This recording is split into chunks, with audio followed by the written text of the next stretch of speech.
আসসালামু আলাইকুম। আইটি মঞ্জিলের পক্ষ থেকে স্বাগতম জানাচ্ছি। আচ্ছা, আজকে আমরা একটু দেখব যে কিভাবে করে ফেক অর্ডার আমরা প্রোটেকশন করতে পারি। তো ফেক অর্ডার প্রোটেকশন এর জন্য যে প্লাগইনটা দরকার এটা আমরা আপনাদেরকে দিয়ে দিছি। তো এর জন্য একটু নিচের দিকে আসবেন, এসে এই যে দেখেন FOB বাই আইটি মঞ্জিল লেখা আছে।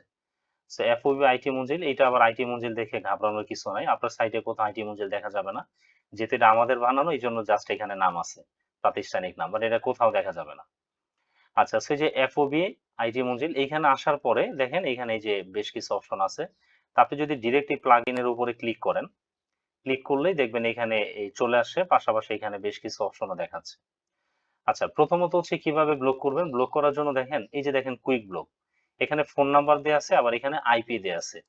তো ফোন নাম্বারটা যেই ফোন নাম্বারকে আপনি ব্লক করতে চান, এমন যদি হয় যে একটা ফোন নাম্বার এটা জ্বালাইতেছে, এখান থেকে বেশি ফেক অর্ডার করে এবং আপনি চাচ্ছেন এই নাম্বার থেকে যেন আর কোনোভাবে প্রোডাক্ট অর্ডার করতে না পারে। তাহলে কি করবেন? তাহলে সেই নাম্বারটা এখানে লিখে দিবেন। এখানে দিলে সে আর প্রোডাক্টটা অর্ডার করতে পারবে না। যেমন আমি যদি আপনাদেরকে প্র্যাকটিক্যালি দেখায় নেই আগে একটা, ধরেন FOB, ধরেন আমি এই যে মূল সাইটে চলে আসলাম, হ্যাঁ? মূল সাইটে চলে আসার পরে এখান থেকে ধরেন আমি একটা প্রোডাক্ট অর্ডার করি। তো এইখানে আসলাম, আসার পরে এখান থেকে এই নাম ঠিকানা যা আছে সব দেয়াই ছিল, বাই ডিফল্ট নিয়ে নিছে। তা নেওয়ার পরে এখান থেকে আমি যে অর্ডার সম্পন্ন করুন। আচ্ছা, নাম টাম লেখা হয়নি। ধরেন আমি এটা দিলাম টেস্ট, হ্যাঁ? তারপরে এখান থেকে দিলাম জুরাইন।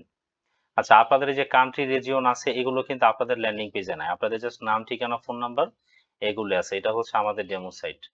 সো এটা দিলাম, দেওয়ার পরে যে ফাইনালি আমি প্রোডাক্ট অর্ডার করে দিলাম। এই যে দেখেন আমার প্রোডাক্ট কিন্তু অর্ডার হয়ে গেছে, দেখছেন? প্রোডাক্ট অর্ডার হয়ে গেছে। এখন আমি এটাকে ব্লক করে দিই। দেখেন এখন আর অর্ডার হবে না। 0188062274। ওকে, সো এইটা আমি দিলাম, হ্যাঁ? আমার এই যে নাম্বারটা আমি দিয়ে দিলাম। এখন আপনি চাইলে রিজনটা দিতে পারেন যে এই ব্যক্তিটাকে আসলে কেন ব্লক করতেছেন। এটা আপনাদের নোট, আপনারা দেখবেন, নইলে এত এত ব্লকিং এর মধ্যে পরে মনে থাকবে না। তো আমি ধরে নিলাম যে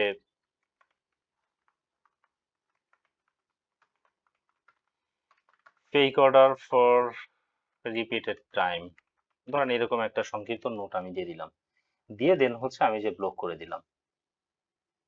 আচ্ছা, এই যে দেখেন ব্লক সাকসেসফুলি, আমার এই ব্যক্তিকে আমার এই যে ব্লক করা হয়ে গেছে। যে ব্লক লিস্টে যদি যান এখান থেকে, তাইলে এটা দেখতে পারবেন। এখন যদি আমি একটা প্রোডাক্ট এখান থেকে অর্ডার করতে চাই, তাইলে দেখবেন হবে না। আমি যে B5 এখানে আসলাম, আসার পরে যে কোনো একটা র্যান্ডম প্রোডাক্ট আমি নিই, ধরুন এই প্রোডাক্টটাই নিলাম। এটা নেওয়ার পরে আমি এখান থেকে টেস্ট নাম বাংলাদেশ জুরাইন, এই যে আমার দেখেন সেম এই নাম্বারটা দেওয়া আছে। So আমি যে অর্ডার সম্পন্ন করুন এখানে ক্লিক করব। এই যে দেখেন প্রোডাক্ট অর্ডার হয় নাই, দেখেন এই যে প্রোডাক্ট অর্ডার হইতেছে, দেখছেন? Your order couldn't be placed, please contact us for assistance, দেখছেন? মানে এখন কিন্তু আর প্রোডাক্ট হবে না। আমি যতই ট্রাই করি প্রোডাক্ট অর্ডার করার জন্য, প্রোডাক্ট কিন্তু আর অর্ডার হবে না। সো এভাবে করে আপনারা চাইলে আপনাদের যে ফেক অর্ডারটা আছে এইটাকে আপনারা এরকম নাম্বার ধরে ব্লক করতে পারেন।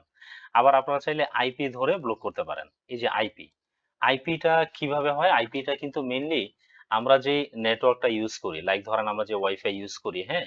এই ওয়াইফাই এর কিন্তু এরকম একটা আইপি হয়। তাহলে যদি আপনি কোনো ইউজারের আইপি ধরে ব্লক করে দেন, তাহলে যেটা হবে যে ওই নেটওয়ার্কের মধ্যে যতগুলো ডিভাইস চলবে, কোনো ডিভাইস দিয়ে আর প্রোডাক্ট অর্ডার হবে না। ধরেন কোনো একটা ওয়াইফাই আপনার ঘরে আছে, এই ওয়াইফাই দিয়ে আপনার ঘরে তো ৫টা মোবাইল চলে, একটা পিসি চলে। তাহলে আপনি যদি ওই আইপিটাকে ব্লক করে দেন, ব্লক করে দিলে তখন ওই ৫টা মোবাইল, একটা পিসি, কোনোটা দিয়ে আর প্রোডাক্ট অর্ডার হবে না। মানে ওই নেটওয়ার্কে আর কোনো প্রোডাক্ট অর্ডার হবে না। তা আপনারা চাইলে আইপি ধরেও করতে পারেন। এখন আইপি আবার কোথায় পাবেন? আইপি যখন কোনো কাস্টমার ফার্স্ট টাইম অর্ডার করবে, হ্যাঁ? ফার্স্ট টাইম যখন অর্ডার করলে যে ই-কমার্স থেকে যে অর্ডার, অর্ডারে যদি আমি যাই, গেলে দেখেন এই যে এগুলো আমাদের এই যে টেস্ট অর্ডার এগুলো। তো কাস্টমার যখন অর্ডার করবে তখন কিন্তু এরকম অর্ডার লিস্ট আসবে। এখান থেকে জাস্ট আমি যদি এই অর্ডারটার উপরে ধরেন আমি ক্লিক করে এই অর্ডারটাকে আমি একটু ওপেন করি। ওপেন করার পরে দেখেন এই যে উপরে কাস্টমার আইপি, দেখছেন? এই যে আইপিটা। মানে অটোমেটিক্যালি ই-কমার্সে আইপিটা চলে আসে। তা আপনি যদি এই আইপিটাকে ধরে এই আইপিটাকে জাস্ট এখান থেকে কপি করে তারপরে এই যে FOB প্লাগইনটা আমি যদি এখানে চলে আসি, সো এই আইপিটা এখান থেকে সিলেক্ট করে আইপিটা ধরে এরপরে যদি এটাকে ব্লক করে দেন ব্যাস, তাহলে এই আইপির আন্ডারে যতগুলো ডিভাইস চলে কোনো ডিভাইস দিয়েই আর হচ্ছে প্রোডাক্ট অর্ডার হবে না। তো এভাবে করে হচ্ছে আমরা এটাকে ব্লক করে দিতে পারি। আচ্ছা, এখন আমি ব্লক লিস্ট গুলা কোথায় পাবো? এই যে ড্যাশবোর্ডের নিচে দেখেন এই যে ব্লক লিস্ট, এখানে ক্লিক করলেই হচ্ছে আমার এই যে ব্লক লিস্ট দেখাবে। এই যে দেখেন এটা ব্লক। এখন যদি মনে হয় যে না এই ব্যক্তির পার্সোনালি হয়তো যোগাযোগ করছে বা আপনার কাছে মনে হচ্ছে যে না আপনি তাকে ব্লক লিস্টে আর রাখবেন না, তাইলে হচ্ছে আপনি এই যে রিমুভ, এই রিমুভে ক্লিক করে দিবেন। এই ব্যাস, রিমুভে ক্লিক করার সাথে সাথে এখন কিন্তু সে আনব্লক হয়ে গেছে। এখন সে চাইলে আবার প্রোডাক্ট অর্ডার করতে পারবে। এভাবে করে হচ্ছে আমরা নাম্বার ধরে এবং আইপি ধরে ব্লক করতে পারবো। আচ্ছা, এরপর আরেকটা চমৎকার ফিচার আছে, সেটা হচ্ছে এই যে দেখেন কাট অ্যাবান্ডান্ট। আমি যদি এখানে যাই,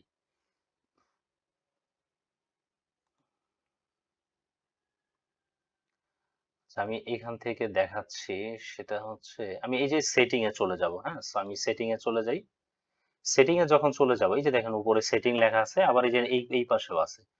হ্যাঁ, যে কোথাও থেকে যেতে পারবেন। সো সেটিং এ চলে আসার পরে এরপরে দেখেন এখানে কত দেয়া আছে, যে দেখেন এখানে হচ্ছে আপনার কুল ডাউন সেকেন্ডস। তো সেকেন্ডসটা হচ্ছে এখানে দেখেন 30 সেকেন্ড লেখা। 30 সেকেন্ড মানে হচ্ছে একজন ইউজার সে একটা প্রোডাক্ট অর্ডার করার পরে পরবর্তী 30 সেকেন্ডের আগে সেকেন্ড অর্ডারটা সে সাবমিট করতে পারবে না। অনেক সময় কিন্তু এরকম হয় যে অনেক কাস্টমার বুঝে না, দাম করে ধরেন একসাথে 10টা অর্ডার করে ফেলে। মানে ও নিজেও জানে না যে 10টা অর্ডার করছে, এরকম হয়। তো সেক্ষেত্রে আপনি এটাকে ব্লক করে দিতে পারেন। হ্যাঁ, আপনি একটা টাইম রেঞ্জ করে দিতে পারেন, যে ধরেন 30 সেকেন্ড একটা অর্ডার সে করছে, পরবর্তী 30 সেকেন্ড এটাকে চাইলে আপনি কমাইতে পারেন। হ্যাঁ, বা আপনি এটাকে চাইলে নিজের মতো করে আপনি লিখতেও পারেন। আমি 500 সেকেন্ড দিয়ে দিলাম। তার মানে কি? তার মানে হচ্ছে সে একটা অর্ডার করার পরে পরবর্তী 500 সেকেন্ডের আগে সে হচ্ছে একটা মানে সেকেন্ড অর্ডারটা সাবমিট করতে পারবে না। এখানে 2টা বেনিফিট হবে। প্রথমত হচ্ছে যারা ধরেন কম বুঝে বা অনেক সময় নেটওয়ার্ক ইস্যুর কারণে এরকম ডাবল অর্ডার হয়ে যেতে পারে, সেইটা আপনি রোধ করতে পারবেন। সেকেন্ড যে সুবিধা হবে, সুবিধাটা হচ্ছে যে সুবিধাটা হচ্ছে যখন হচ্ছে আপনি সেকেন্ড দিয়ে ব্লক করে দিবেন, তখন যিনি হচ্ছে ফেক অর্ডার করতে পছন্দ করে, ওই ব্যক্তি হবে কি আগের বার তো দেখাইলাম নাম্বার ধরে ধরে ব্লক করবেন। আর এখন যেটা হবে সে হচ্ছে একটা প্রোডাক্ট অর্ডার করার পরে সেকেন্ড যে আরো কতগুলো ফেক অর্ডার করবে ওইটা কিন্তু করতে পারবে না। কারণ ওইটা করতে গেলে তাকে 500 সেকেন্ড ওয়েট করতে হবে। এখন 500 সেকেন্ডে কয় মিনিট হয়? 60 সেকেন্ডে যদি 1 মিনিট হয়, তাহলে 500 সেকেন্ডে কয় মিনিট হয় হিসাব করে দেখেন। তো যারা হচ্ছে ধরেন এরকম মানে ফেক অর্ডার করে, হ্যাঁ, মানে এরকম খারাপ মানুষগুলো যারা আছে শুধু ফেক অর্ডার করে, এরা হচ্ছে এত সময় ওয়েট করে আপনার ওয়েবসাইটে আরেকটা অর্ডার দিয়ে সাধারণত বসে থাকে না। এরা আবার আরেক ওয়েবসাইট খুঁজে, যে আরেক অন্য কোন ওয়েবসাইট আছে ফেক অর্ডার করার জন্য। হ্যাঁ, অনেকে এরকম থাকতে পারে। তো সেই জায়গা থেকে আপনারা চাইলে এরকম সেকেন্ড ধরে ব্লক করে দিতে পারেন। আর যদি মনে হয় যে না কোনো সেকেন্ডই দিবেন না, একদম মানে কিছুই রাখবেন না, তাইলে জাস্ট হচ্ছে একটা জিরো দিয়ে দিবেন ব্যাস। জিরো দিয়ে দিবেন। এখন হচ্ছে এট এ টাইম একজন ব্যক্তি চাইলে একাধিক প্রোডাক্ট অর্ডার করতে পারবে, তো এটা দিয়ে দিবেন। আর অবশ্যই মনে রাখবেন বাই ডিফল্ট কিন্তু এখানে 30 সেকেন্ড দেওয়া থাকে। তো সেই ক্ষেত্রে হচ্ছে আপনারা যদি এটা না রাখতে চান তাহলে আপনারা এই জিরো দিয়ে দিবেন। তাহলে একটা অর্ডার করার সাথে সাথে সেকেন্ড আরো অর্ডার করে ফেলতে পারবে। এরপর দেখেন এই যে নিচে কিছু অপশন আছে, যে আপনি এখান থেকে কাস্টমারের আসলে কোন ইনফরমেশন গুলো হ্যাঁ চাচ্ছেন, কোন ইনফরমেশন, যেমন এইটা তো বুঝতে পারছেন যে চেক আউট কুল ডাউন কিভাবে করতে হয়, so আমরা এইভাবে ব্লক করতে পারি। তো এটা আমরা সেটিং থেকে পেলাম। আচ্ছা, এখানে আরেকটা অপশন আছে চমৎকার, যেটা একটু আগে আলোচনা করতেছিলাম। সেটা হচ্ছে কার্ট অ্যাবান্ডন। কার্ট অ্যাবান্ডনটা হচ্ছে যে দেখেন এখানে কার্ট অ্যাবান্ডন্টে কোন একজন ইউজার এমন কিন্তু অনেক সময় হয় যে ধরেন আপনার ওয়েবসাইটে আসে, আসার পরে সে কি করছে, সে কোনো কারণে তার নাম দিছে, তারপর তার ফোন নাম্বারটাও দিছে, দেওয়ার পরে সে অর্ডারটা করবে, অর্ডারটা আর করতে পারে না, সে হয়তো রানিং এ বাসে ছিল, তাড়াতাড়ি তাকে চলে যেতে হয়েছে, সে প্রোডাক্ট অর্ডার করতে পারে না, এরকম হতে পারে। এখন এই কেসগুলোতে আপনি কি করবেন? তো সেই ক্ষেত্রে হচ্ছে যদি সে যেইটুকু ইনফরমেশন দিছে প্রোডাক্টটা অর্ডার করে নাই, না করলেও অটোমেটিকলি সেটা ট্র্যাকিং হবে, ট্র্যাকিং হয়ে আপনাদের ড্যাশবোর্ডে চলে আসবে, এবং আপনি হচ্ছে তার নাম্বার ধরে, সে যে ইনফরমেশন দিছে এটা ধরে আপনি হচ্ছে তাকে ফলো আপ করতে পারবেন।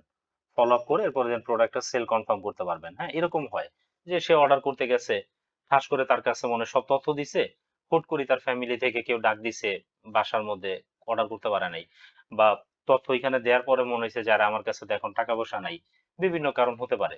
তো তখন হচ্ছে এটা ট্র্যাকিং হবে। তা আপনি হচ্ছে ইউজারে কি কি ট্র্যাকিং করতে চান এখান থেকে লিস্ট করে দিবে, যেমন ফার্স্ট নেম, লাস্ট নেম, এগুলো সবই দিয়ে রাখবেন।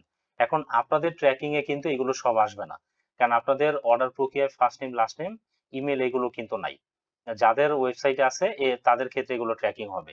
এখন আপনারা first name last name email এগুলো দিলে কাস্টমার আপনাদের ওয়েবসাইট থেকে প্রোডাক্ট অর্ডার করবে না, তখন অর্ডার প্রক্রিয়া জটিল হবে। তো এই জন্য যেটুকু তথ্য দিবে বিশেষ করে ফোন, হ্যাঁ ফোন তারপর হচ্ছে এগুলো আর কি যদি দেয় সেক্ষেত্রে এইটা চলে আসবে। তো সেক্ষেত্রে হচ্ছে ধরেন আমি হচ্ছে এইটা দিলাম, এইটুকু সেট করে দিলাম, দিয়ে এরপর হচ্ছে ধরেন আমি এটাকে সেভ করে দিলাম। এই যে দেখেন সেটিং সেভ হয়ে গেছে। এখন যদি আমি ডিফারেন্ট কোন একটা ব্রাউজার থেকে যাই, ধরেন আমি অন্য আরেকটা ব্রাউজার থেকে ট্রাই করে দেখাই।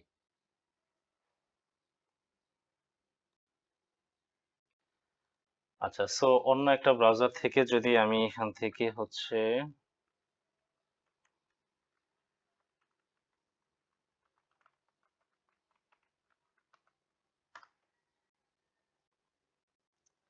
ওকে, দেখেন এই যে আমার অন্য একটা ব্রাউজার থেকে হচ্ছে আমার যে সাইট, হ্যাঁ এটা কিন্তু আমাদের ডেমো সাইট। এটা আমাদের ডেমো সাইট, আমাদের একটা সার্ভার এরকম অনেক সাইট রাখা থাকে, অনেক সাইট হচ্ছে লাইভ করা থাকে। দ্যাটস ওয়াই হচ্ছে এখানে একটু লোডিং নিতে পারে, বাট আপনাদের যে সাইটগুলো এই সাইটগুলো কিন্তু সুপার ফাস্ট, আপনারা জানেন। আচ্ছা, এবং এই ব্রাউজারটা মোটামুটি একটু বেশ স্লো ব্রাউজার, এটা দেখেন এই যে কি কাপ ব্রাউজার আর কি। আচ্ছা, তো দেখেন আমার এই যে এটা রিলোড নিতেও কিন্তু মোটামুটি অনেক সময় নিছে। আচ্ছা, সো আমার এই যে সাইটটা চলে আসলো, আসার পরে এখান থেকে হচ্ছে আমি ধরেন কোন একটা প্রোডাক্ট হচ্ছে আমি এখান থেকে অর্ডার করতে যাব। ধরেন আমি এখান থেকে ফর এক্সাম্পল আমি হচ্ছে কোনটা নিব, ধরেন আমি এই শার্টটার উপরে ক্লিক করলাম। এই শার্টের উপরে ক্লিক করার সাথে সাথে হচ্ছে আমার এই যে শার্টটা চলে আসলো। আচ্ছা, সো এই শার্টটা যখন চলে আসলো, আসার পরে এইখান থেকে হচ্ছে, আচ্ছা এখান থেকে দেখেন এই যে আমার শার্টের এই সবকিছু হচ্ছে এখান থেকে চলে আসে। আসার পরে এখান থেকে দেখেন এই যে নাম ঠিকানা এগুলো দেয়া আছে। সো এখান থেকে ফর এক্সাম্পল আমি হচ্ছে নামটা ধরেন দিলাম টেস্ট, লোকেশন বাংলাদেশি থাকবে, এটা ধরেন আমি দিলাম হচ্ছে জুরাইন ঢাকা। তারপরে হচ্ছে ধরেন আমি মোবাইল নাম্বার দিলাম হচ্ছে 018806 274। এখান থেকে ধরেন আমি এম সাইজ সিলেক্ট করে দিলাম, কালার দিলাম ধরেন ব্লু, হ্যাঁ। So আমি এগুলো ধরেন এগুলো দিলাম আর কি, হ্যাঁ এগুলো দিয়ে এরপরে হচ্ছে আমি এই যে দেখেন প্রোডাক্টটাকে আর অর্ডার করলাম না, না করে আমি কি করলাম, ধরেন এই ট্যাবটাকে কেটে দিলাম। আচ্ছা, এখন এই ট্যাবটাকে কেটে দিলাম, তাহলে আমি আমার আবার আবার আগের যে ড্যাশবোর্ডটা আছে সেখানে যদি আমি চলে আসি, ধরেন আমি যে ড্যাশবোর্ডে চলে আসি। আচ্ছা, ড্যাশবোর্ডে চলে আসার পরে এইখান থেকে দেখেন এই যে কার্ট অ্যাবান্ডন দেখছেন, এই যে ড্যাশবোর্ডে দেখলে, ড্যাশবোর্ডে আসলে কিন্তু আমি এখান থেকে দেখতে পাচ্ছি এই যে দেখেন টেস্ট, হ্যাঁ। সো এই যে মানে কি কি অ্যাবান্ডন করছি। আচ্ছা, ওইটার প্রাইসিংটা কত ছিল সেটা তো খেয়াল করলাম না। আচ্ছা, এই সেম এটা থেকে দেখাইছিল, তো এই জন্য এটা চলে আসে, দেখেন এই যে আমার এইখানে হচ্ছে আমার এই যে নাম্বারটা চলে আসে। তো আপনাদের এখান থেকে নাম্বার টাম্বার যা আছে সবকিছু আপনার ড্যাশবোর্ডে আসলে এই টোটাল যে লিস্ট আছে ফুল লিস্টটা হচ্ছে এখান থেকে দেখতে পারবেন। সে যদি ট্যাবটা কেটে দেয়, এরপরে সে তো তার নাম কি দিছে, হ্যাঁ এরপর হচ্ছে তার মোবাইল ফোন নাম্বার কি দিছে, এই যে তথ্যগুলো আছে এই ইনফরমেশন, কারণ মেইন তো আসলে দরকার হচ্ছে মোবাইল ফোন নাম্বারটা, মোবাইল আর হচ্ছে ইমেল দরকার যেন আপনি তার সাথে কন্ট্যাক্ট করতে পারেন। তো সেক্ষেত্রে এই তথ্যগুলো দেখবেন অটোমেটিকলি হচ্ছে এখানে চলে আসবে। এখানে চলে আসলে এরপরে এটা ধরে আপনারা চাইলে হচ্ছে এই ব্যক্তির সাথে কন্ট্যাক্ট করতে পারবেন, তার সাথে কমিউনিকেশন করে এরপরে দেন আসলে তার কি প্রবলেম, হ্যাঁ এগুলো করতে পারবেন। তো সেক্ষেত্রে এভাবে করে ড্যাশবোর্ডে আসলে যেমন পাবেন, পাশাপাশি দেখেন এই যে উপরে অ্যাবান্ডন লেখা আছে, অ্যাবান্ডনে ক্লিক করলে এখানে অপশন গুলো চলে আসবে। সো এইখান থেকেও হচ্ছে আপনার এই সকল যে ইনফরমেশন গুলো আছে এগুলো পাবেন। এরপর আপনি তাকে ফলো আপ করছিলেন কিনা সেটা দিতে পারেন। এরপরে এখানে হচ্ছে তার ডিটেলস যে ইনফরমেশন গুলো আছে, হ্যাঁ সেই তথ্যগুলোকে আপনারা দিয়ে রাখতে পারেন। তো এভাবে করে হচ্ছে আপনারা এটাকে কন্টিনিউ করতে পারেন। তো কার্ড অ্যাবান্ডন থেকেও মেইনলি হচ্ছে আপনারা যখন ইউজার হচ্ছে ওইখান থেকে বের হয়ে যাবে বা ওই ট্যাবটাকে ক্লোজ করে দিবে, হ্যাঁ দিলে তখন অটোমেটিকলি হচ্ছে এই তার ইনফরমেশন চলে আসবে। তো এইভাবে করে হচ্ছে আমরা ফেক অর্ডারটাকে প্রোটেকশন করতে পারবো। আর পাশাপাশি হচ্ছে আমরা যারা হচ্ছে এই কার্ট অ্যাবান্ডন করে চলে গেছে আমরা মোটামুটি তাদেরকেও রিকভার করতে পারবো। হ্যাঁ, সো এই ছিল টোটাল বিষয়। ভালো থাকবেন। আসসালামু আলাইকুম।